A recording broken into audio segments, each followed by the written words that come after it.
Hello everyone.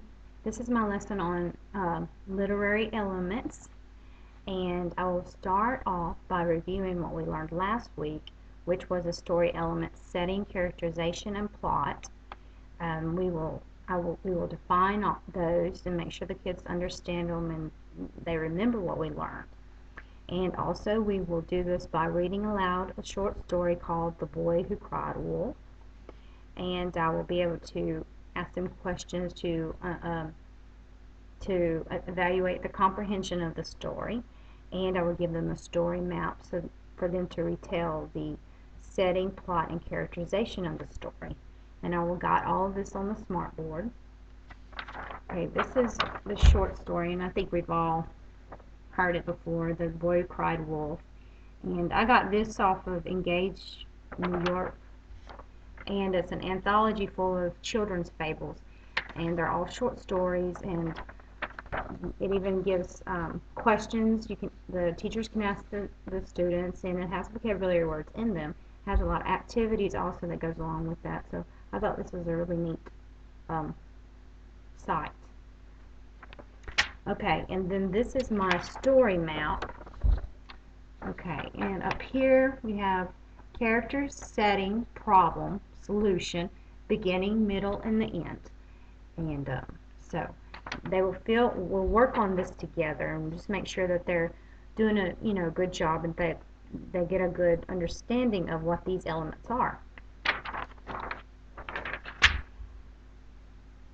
Okay, and the continuity is last week we learned those: setting, characterization, and the plot. Today we're going to learn the theme of the story, and tomorrow we're going to learn the style and all of the different types of points of views.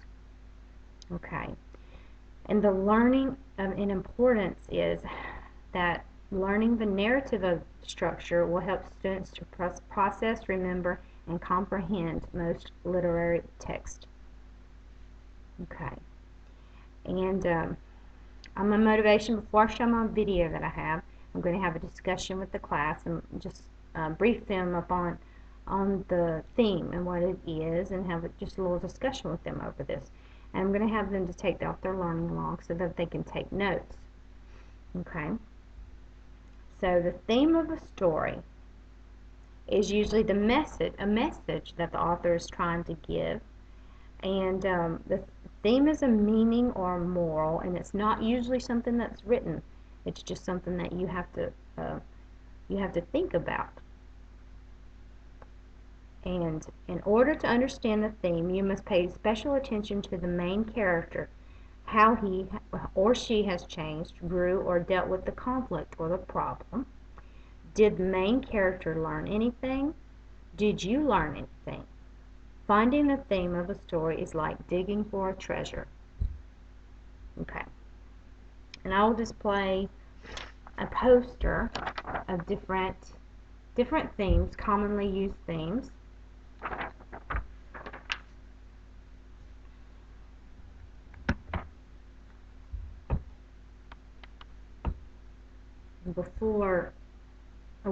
The motivation video that I have is a short clip of a Disney movie, Beauty and the Beast, and we'll watch a short clip, and then we'll have a discussion about what the possible theme could be.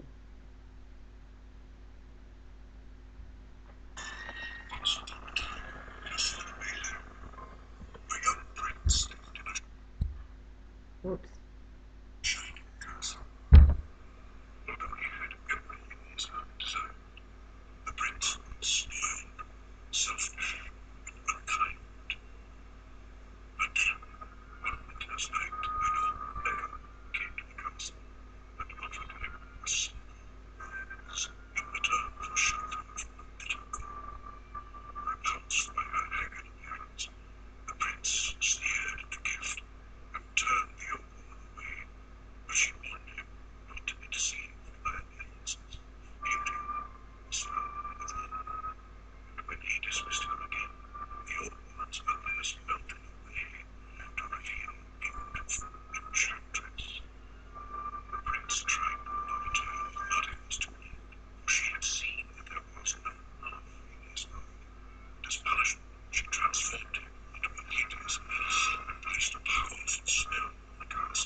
So sorry about the lighting quality, but I know we've all seen that, and there's a definite theme going on. And so, we'll just go over the questions about the moral or the meaning, trying to direct the conversation and see if they understand the whole concept. Um, the main character, what he was going through, and what was the problem, the conflict, and at the end of the movie, if how things changed, and hopefully they will have all seen the movie, and so then we will move on to our first activity, and it's going to be based off of it's called a task card, and it's for theme. It's called Cassie and Her Cookies. Okay. Cassie was having a wonderful time at summer camp. Her counselor was really nice, and she had made friends with all the girls in her cabin. One day, a package arrived for Cassie. All the girls in the cabin watched as she opened it. It was a box of homemade chocolate chip cookies. Cassie's mother made the best chocolate chip cookies in the world. Cassie took one out of the box and was just about to take a bite when one of the other girls asked if she could have one. Then all the girls were asking. Cassie counted the cookies in the box. There were exactly 12 of them. There were 10 girls in the cabin. If she gave a cookie to each girl, then there would only be 2 left for her. So Cassie knew that if she shared with one girl, she would have to share with all of them. So she decided not to share at all. Cassie got to eat all the cookies herself, but from then on, the other girls hardly talked to her at all, and no one wanted to be her friend anymore. Okay, I'm going to put some questions up on the smartboard, and I'm going to have them write their answers in the learning log. And I will walk around the room and check their learning logs and check it as they're writing, to see if they understand or if they're doing it, make sure they're doing it. Okay, and here will be the questions. Who is the main character? What was the package Cassie received? What important decision did she have to make? Was it a good one? What happened because of her choice? What choice would you make if you were Cassie? Okay, and so we'll discuss those and their answers. And these questions are all geared towards finding a theme of the story. Okay, so after this, after we've had a discussion and about all this, I will write 3 possible themes on the board, and when they will pick one out, and on their little dry erase board that they're going to have, I will tell them to write 1, 2, or 3, whichever one they choose, and then hold it up in the air for me to see. Okay. And number 1 would be you should always share everything. Number 2, selfishness leads to unhappiness. Number 3, Cassie did not share her cookies. So there's an obvious theme there, and hopefully they will pick number 2, selfishness leads to unhappiness. Okay. All right, and then for my next activity, I will read a children's book called The Perfect Bear. And the teacher will pass out a worksheet with questions about the story for them to answer and later glue it into their learning log. The teacher will walk around the room to check everyone's answers. The class can then go over them. Okay? Okay, and here's a story, The Perfect Bear. It's my daughter's storybook. She got it several years ago from her aunts, and I just think it's the cutest thing. Okay, The Perfect Bear. And I can call a child up to, or a student up to, say the title, and who is the author, Jillian Shields, and illustrated by Gary Blythe.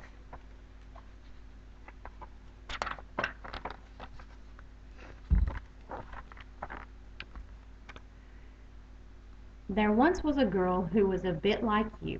She was not too big and she was not too small. She was just somewhere nicely in the middle. One day a bear arrived from the store. He was very grand. He had soft white fur and a little red hat and a magic key.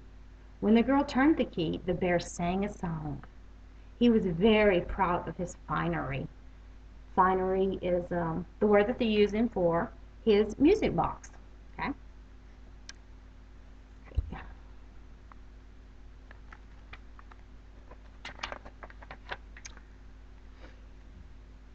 The old pink rabbit who sat on the chest of drawers said, "Hello, what's your name?" The bear replied haughtily, "My name is Do Not Touch." I reviewed it. Sorry. In the shop there had been a sign next to him that read, "Do Not Touch." And the bear thought it was a very good name. Okay, so this is a pink bear, and this is probably her bear. And let's see.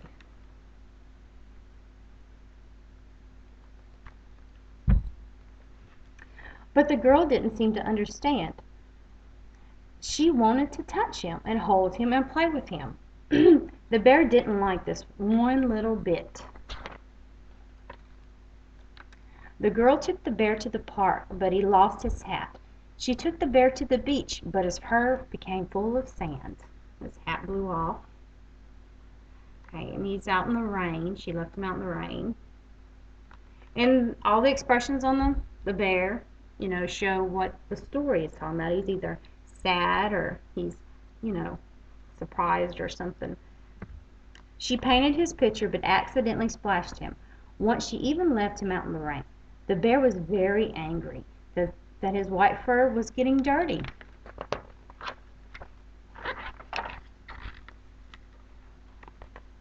"Poor bear," said the girl one day. "You need a bath."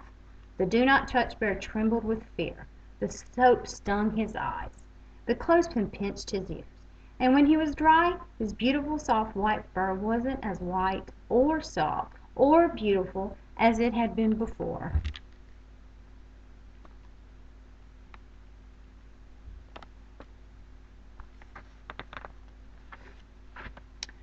Then something dreadful happened. When the girl turned his key, there was a horrible squeaking noise. The bear couldn't sing. The bath water had ruined his music box. "Oh dear," said the girl. "I'll have to take it out." She fetched her doctor's kit. "Don't worry, Bear," she whispered. "It won't hurt." "Do not touch," shouted the bear. But the girl didn't seem to understand.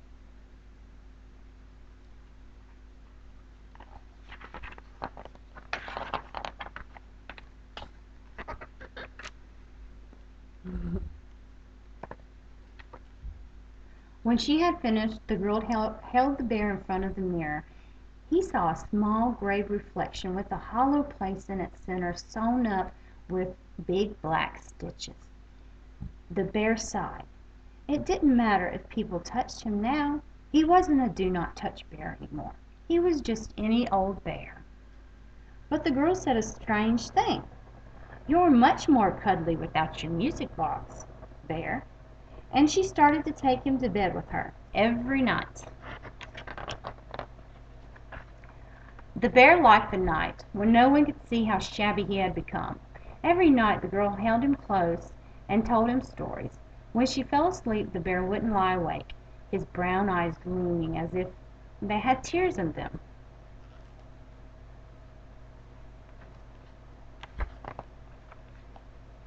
And here is the bunny, the bear.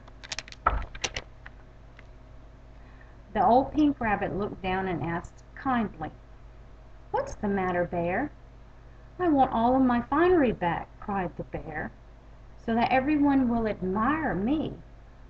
"It's so much better to be loved than admired, you know," said the pink bear. "What is love?" asked the bear. "It's what we're all about, little silly," laughed the old pink rabbit.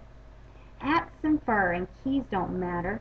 They're only on the outside.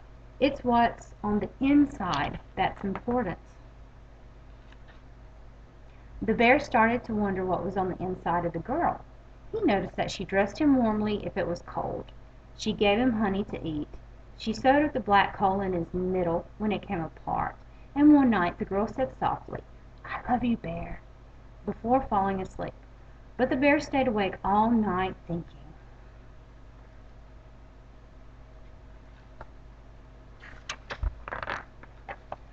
The next day, the girl went with her mother to the big department store. They looked at shoes and suitcases and saucepans, but when it was time to go home, the girl said, "I've lost my bear." The girl and her mother looked everywhere, but Bear wasn't near the shoes or the suitcases or the saucepans. He wasn't anywhere. He was lost. The girl tried not to cry. In the lost property department, a small gray bear was feeling very strange. He suddenly realized that he wanted to see the girl again, more than anything in the world. He had the oddest feeling in the empty place where his music box had been. It was love. Then the bear saw the girl running towards him. She was not too big. She was not too small. She was just somewhere perfect in the middle. "I'm so sorry, Bear," said the girl. "I'll never, never lose you again." "Oh, I do love you. I love you too. I love you too," cried the bear, trying to make her hear. And this time the girl really did understand. If anyone asks the bear now what his name is, what he is called, he says, "My name is Bear, just Bear." And the place inside him that used to be empty is now full of happiness. The end. Okay.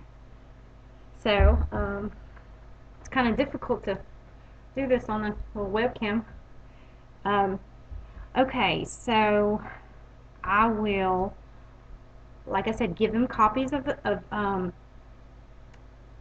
some questions that I want them to answer, and they'll put the answers in their learning log. And so question number 1, who is the main character? Okay, number 2, what did the bear say his name was? Who did he tell that to? Describe the bear's attitude in the beginning of the story. What happened to his finery? What did the bear realize when he was in the Lost and Found? How did the bear change from the beginning of the story to the end of the story?